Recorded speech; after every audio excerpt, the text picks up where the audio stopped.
Hello and welcome back to Taking Flight. My name is Mike Rocket Blackstone. You guys don't give me any breaks here. Another incident has occurred on November 19th at about 1 in the morning. Aviation Safety Network has published, this is 1:29 local time. This is Vancouver Airport, a Boeing 767-300ER operated by Cargo Jet Airways, which is also known as Amazon Prime Air. Registration Charlie, Golf Alpha, Zulu India. It's a 1994 Boeing 777, has overrun the length of the runway in Vancouver International Airport, which is CYVR, and it overran by 1,880 feet. Now I've got a lot of time in a Boeing 767-300, and this is possibly one of those aircraft that my airline used to operate and now is being operated as a cargo airplane, possibly. So it's possible that I've flown something, possibly this aircraft. But what we're dealing with here, guys, is old aircraft. It's a 1994 older aircraft, so to speak. And these things are requiring more and more maintenance, and they have more and more issues. Pair that with a new airline, fairly new. I don't know how long Prime or Cargo Jet Airways has been operating these aircraft, but it's a pretty new airline. Most likely have fairly new crews and relatively inexperienced. Otherwise, they'd be at the major airlines, at the Delta, American United, or UPS or FedEx. So they have a more restrictive pilot pool. That being said, they may be totally qualified and have tons of hours. I don't know, but that's my first possible contributing factor is old aircraft paired with newish, lower time, lower experience airmen, pilots in these complex high performance aircraft that require a lot of training and a lot of skill to operate safely. Now, as you read through this report, it says that these guys had rain in the area. CVR on the 19th at around the time of arrival had 6 miles visibility, winds through right around 5 to 10 knots, light rain, showers, and snow. The temperature was +2, dew point +2 centigrade, altimeter 2989. Okay, so close to freezing. And rain, light rain and snow showers in the area. Obviously a +2, the snow will not accumulate, but it could be snowing and wetting the surface. So let's go to Vancouver to kind of get you a flavor for what's going on. They set up for a downwind on the north side, and as you listen to the ATC audio communications on this thing, they set up on a downwind. They realize they have a problem as they begin to extend their flaps. They end up with a flap asymmetry problem. They run the checklist and our ICAS on the 777, but also on the 767-300s, they would have an ICAS and they would run a pretty complicated checklist. Now, to sort this thing out on the downwind leg at 230 knots or so is pretty varsity, and why you wouldn't just go out there and maybe just set up a hold, at 3,000 feet or 5,000 feet out there on a 10-mile final if there's no one coming, or wherever the tower tells you, maybe possibly over Vancouver VOR, which is to the south of the airport there, and work this problem carefully. If you've never experienced a flap problem and you've only seen it in the simulator, you might be rushed to comply, and pilots have a tendency to want to do this. In the simulator, there's this badge of honor that if you can work through the problem quickly, efficiently, and keep it moving back to the airport, that you're somehow better at this. And in the real world, speed is not your friend.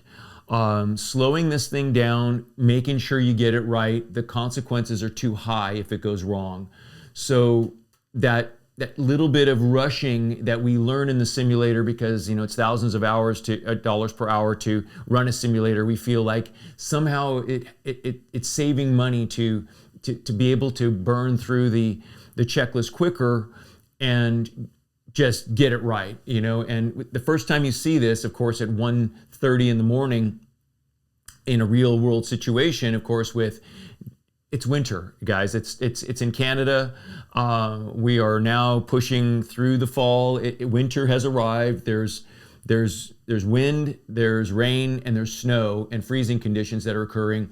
Every time winter comes, there's a problem. This is our internal clock should be telling us, hey, it's time to step up the diligence here, and the sense of heightened sense of awareness is what I like to think of it as, to do a better job as the weather gets bad. Fall's kind of coming to an end. The beautiful weather of the fall is over. We're pushing into the winter, and lo and behold, here we have one of our first incidents of the winter of 2024. So let's go back to Vancouver. They're setting up to land on ILS Zulu 8 left. They're going to end up going over MCAM, which is about a 14 nautical mile point on the final, 083 inbound, and they're going to fly this thing down to the airport, which is a field elevation is 13 feet. There is terrain, 7,000 feet to the northwest, 6,800 feet to the northeast, and the runway is 9,941 feet. Now, I don't have the Boeing 767-300 manual, nor do I have its landing data. But I do have 777 data, and I'm just going to compare. So if this was me today with a flap malfunction in a Boeing aircraft, which is very similar to the 76, when I fly the 777, I just feel like I'm in a giant 76. I got a lot of hours in the 76. I feel safer in the 76. I got more time in that thing. So the skill set that you have when you fly from one Boeing to another is essentially the same. When you end up in this downwind for 8 left going into Vancouver, first thing I'm looking at, if I'm the pilot flying, I say, hey boss, you got the airplane. I'm a senior co-pilot, so I say, hey boss, you got the airplane. I'm going to brief this ILS Zulu and take it from the top. It's 16 February 2024. 11-1, you got that page? Yes, we do. Localizer 110.55. The final approach course is 083. We're going to go over OMRAD at 2030. These guys asked to come down to 2,000 feet for MCAM, which normally would have been in the 3,000 foot range, but due to the high speed and the steep angle that they were going to arrive at, naturally that's the controller pushing them into a very steep intercept angle. Not 90 degrees, but it's really steep for that right-hand turn in. The controller wasn't doing him any favors. They talked their ear off out there. When you listen to this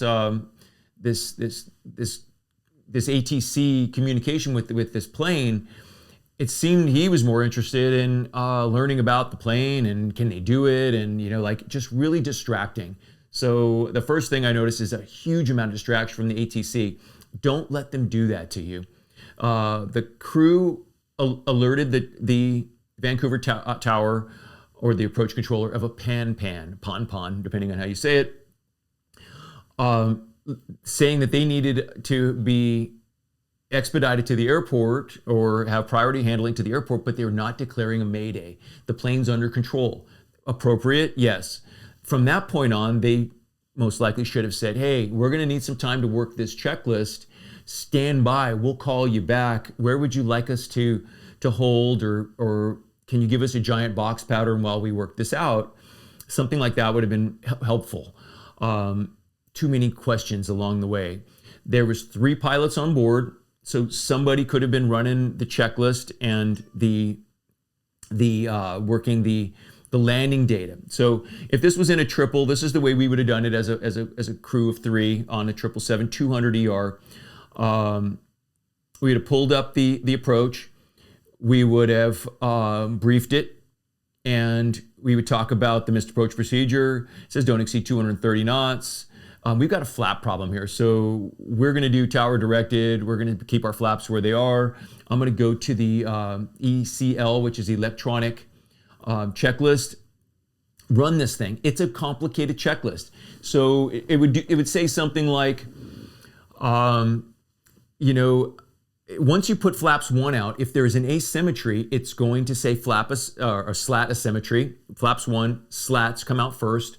And if you got a slat asymmetry, which is what they had on the 767-300 on the 19th, it would freeze the slat and then give you the warning and then let you know what you need to do from then on out. As you work through that checklist, it would say, you know, can you do this? Yes or no? Can you do this? Yes or no? And it would get you to the part where you're going to extend the flaps manually with the handle using the hydraulic system, or electrically with the alternate flap selector with a little knob that it runs them down electrically to a flaps 20 landing. So they would be getting this thing set up to land with whatever slat setting they had when it failed, when it got stuck, which whatever that is, which might be just a little bit. It certainly could not be any more than just a normal slat deployment, but probably less than normal. And then they began to work the flaps out into a flaps 20 landing. Now, as I look through this airport, Isla Zulu, and then I go on to my runway information, this thing is a 9,941 foot runway. So 9,941, 200 feet wide. And the landing beyond glide slope is 8887. We have a unusual or a non-normal checklist in operation, and it's wet. It's not a time for a standard landing assessment. It is a time for we're gonna run the landing app to determine the landing distance based on a malfunction and the weight of the aircraft, and then the conditions, including the temperature, the headwind, if any, which is a 5-knot headwind from what I calculated, and the wet runway. How wet is it? Well, most guys would say, who cares? Wet is wet, and wet's as good as dry almost, and good is good, you know, landing distance is hardly affected. But we're used to landing at airports that have really nice surfaces. How about a grooved runway? Let's guess whether or not 8 left was grooved or not grooved. And you would guess correctly. It is not grooved. It's a concrete, not grooved runway. Did they catch that? They're setting this thing up on a downwind, and they do not make any other turns than just the left downwind to the south, downwind to the west, one left turn to the south, and one continuous left turn back to the northeast, and then intercepted the final. They didn't do anything other than just set up what it looked like a normal downwind base and lineup. Did they get this chart out and work all the way through this while this guy was extremely disruptive during their pon, essentially emergency, but it's under control?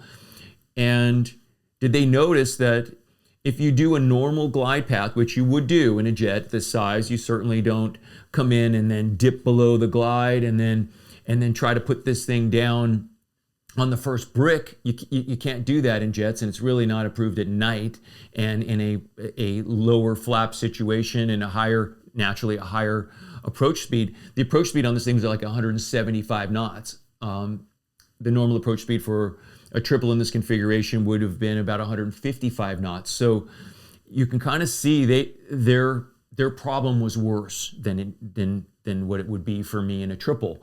The other beautiful part about the triple is I've got triple trucks. I've got one more set of brakes. I've got more tire on the ground. I've got giant engines for better reversing. Not to say that the 767-300 doesn't have awesome braking, because it does. It has awesome reversing, because it does. It has speed brakes that come out on landing. If they came out, hopefully they did. And if they didn't, they can manually deploy them rapidly right after touchdown. And then maximum reverse, like not a little, but a lot. And heavy braking. Did you use the auto brakes? We normally use flaps 25, brakes 2 in this kind of situation on a wet runway.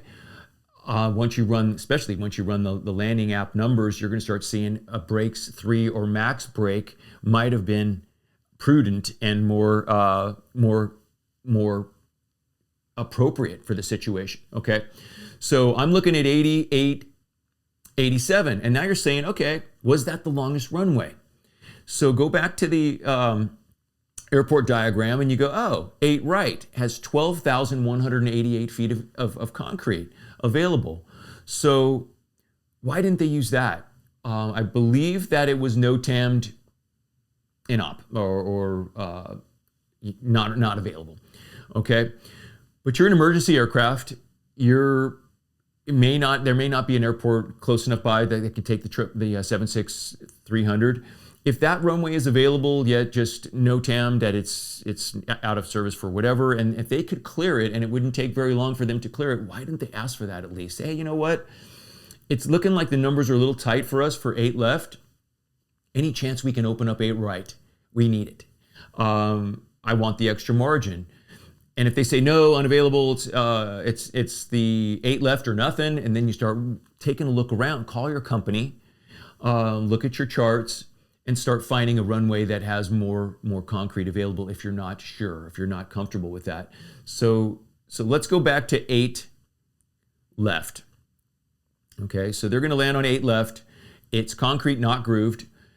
It has 88, 87. Now, if I was going to land at a short runway, what I would consider to be a short runway, our procedure is to put this thing down at the PAPI. And the PAPI is just prior to the first blocks, past the 8 left markers. You got to hit that touchdown zone. If you float this thing 500, 1,000, 1,500 down, and you're likely to do so in this flap configuration. When was the last time any of us have really made a reduced leading edge SLAT deployment with a flaps 20 landing in any of our airplanes recently with 2 engines running, okay? So when you come into this thing, if you don't round out over the 8 left and close the throttles, this thing will float. And in the 767-300, I remember distinctly that we tended to carry a little bit of throttle on this thing to cushion the landing and get smoother landings in the 767-300 with carrying a little power. If we closed it, it would come on down like a ton of bricks. The 777-2 and 300s don't do that. It's got a nicer wing. We can roll the throttle off at 30 feet and get nice landings out of this thing without carrying throttle. That's a problem in this scenario. If you carried any throttle at all on the 300ER, this thing could have easily floated 1,000 feet and maybe a little more, which will become a serious issue at the other end of the runway. So now let's go to our landing app. So if I was going to bring the 777-200 with a flap slat control problem, which would be a flap 20 landing. Now the picture I saw of the 767-300 looked like it had approximately flaps 20 out. So it looks like they followed a procedure very similar to this. Thrust reversers, I'm assuming both were operative and would work. We have at 430,000 pounds in the triple, which might have been a normal landing weight. For us, that's what I would just give it a nice normal landing weight, not a max landing weight situation, but just a nominal landing weight.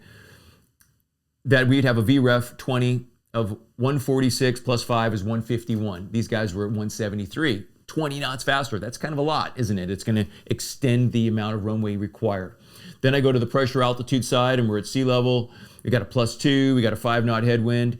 I put in a braking action 3 medium. Why? For the ungrooved runway.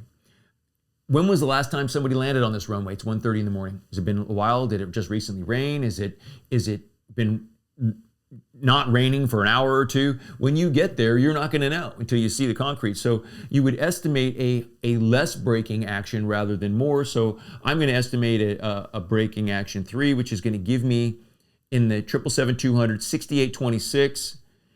And if I were to go 4 good medium, that would be 59.28. Okay, so the difference between a braking action medium is 68.26. And if I go wet good, 50.28. Okay. Good medium is 59.28, and 3 is a 68. Okay. So we're at 68. We talked about that runway. We've got 88 available. 2,000 feet difference. should be good. It should work, right? Something went wrong here. So when these guys touched down, did the speed brake not deploy? Did they float? Did they not get it? Did they go in for such a smooth landing that they floated long and never really got the weight on the wheels? Are they messing around with a smooth landing on this night, on this, in these conditions, with this malfunction? If they did, they made a terrible mistake, obviously. Resulted them in exiting the runway at least 50 knots and went out into the dirt some 1,800 feet past the end of the runway. Luckily, they didn't go off the end and off a cliff or damage the airplane any worse than they did. They might not have hurt it hardly at all. It went down into the grass. All right, so that's what we know so far from this incident. Hopefully it's been useful, guys. You know what I want to make sure, just we reiterate here, is take your time. There was plenty of gas on board to do this. So these guys reported they had 20,000 pounds of gas. From what I remember flying the 76, it's about a 6,000 pound an hour per side type machine. 6 and 6 is 12. They've got about an hour and 45 minutes of fuel remaining. They could have messed around with this for at least a half an hour to do two things that are really going to help. Is help make sure you get it right.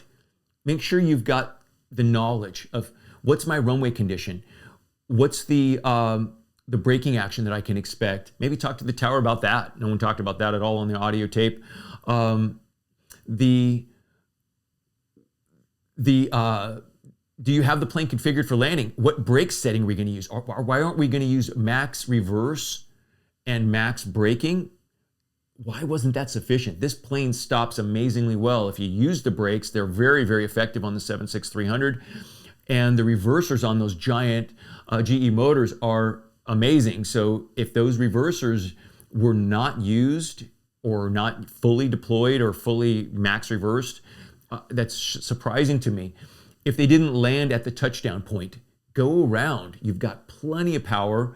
Flaps 20 is already in the go around position. Just bring the wheels back up and don't rush yourself the next time. You're going to get a much better outcome when you take your time out there. So that's what I have for you guys on this particular incident on the 767-300 in Vancouver. If you found it interesting, please subscribe to the channel. Like it if you like it. Let me know if I missed something or got something wrong. I'd be happy to correct.